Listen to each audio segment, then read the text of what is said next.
Հունիսի 7-ին Ստեփանակերտ քաղաքի բնակչուհի Լեռնային Ղարաբաղի ազգային ժողովի վերածնունդ խմբակցության պատգամավոր Հայկ Խանոմյանի կնոջ Դիանա Մովսիսյանի հաղորդման հիման վրա Լեռնային Ղարաբաղի Հանրապետության ոստիկանության քննչական վարչությունում հարուցվեց քրեական գործ Հայկ Խանոմյանին առևանգելու և ծեծի ենթարկելու վերաբերյալ։ Հունիսի 13-ին Հայկ Խանոմյանն իր գործով քննչական խմբի ղեկավարին հաղորդել է բանավար դժգոհություն քննության պասիվության վերաբերյալ։ Ըստ պատգամավորի, չնայած մեծաքանակ փաստական նյութերի, կասկածյալների լայն շրջանակ չի հայտնաբերվել։ Ընդամենը 2 ինքնաներկայացած կա, որոնք կալանավորված են։ Այսօր լրացուցիչ հարցաքննություն է տեղի ունեցել, լրացուցիչ հարցեր են տվել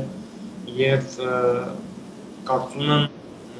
քննչական գործողությունները պետք է որ ավելի ակտիվ սկսեն ընթանալ։ Ձերբակալվածներին դեռ ճանաչում չեն արել, սակայն նկարների մեջ ցույց տվեցին,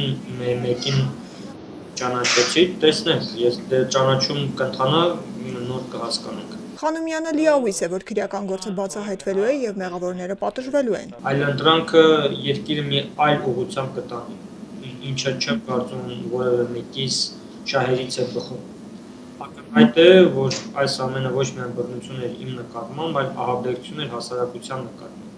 որպեսզի փողոց դուրս եկող մարդիկ վախենան, որպեսզի ահաբեկվեն, որպեսզի եւ այդ ահաբեկչությունը փորձել է շարունակել տարբեր մարդկանց աշխատանքից ազատելով։ Այսինքն սա նույն սցենարն է, նույն գործի մասը։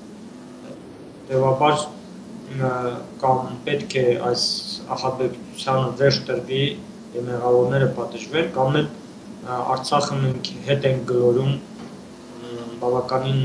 ուրիշ ժամանակաշրջան։ Հայկ Խանոմյանը դեռ աշխատանքի չի գնում, բուժումը շարունակում է տանը։ Անկախ ամեն ինչից իր որոշումները չի փոխել։ Խոսելով Սամվել Բաբայանի պաշտոնական բանակի հրամանատարի պաշտոնի վերադառնալու պահանջի մասին նշում է, որ Բաբայանը հստակ արտահայտվել է, որ նախարարի պաշտոն չի ցանկանում եւ տվյալ դեպքում նման պահանջ դնելը ճիշտ չէ։ Բաբայանի ներուժ ցանկալի կլինի, որ օգտագործվի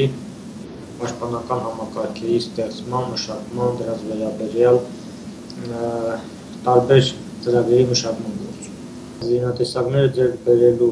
բանը իր գաղափարն է, այսինքն զինատեսակները ինքն է առաջարկում եւ այլն։ Այստեղ մենք իր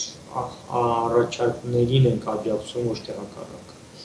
Արմինե Ավետիսյան, Առաջին լրատվական։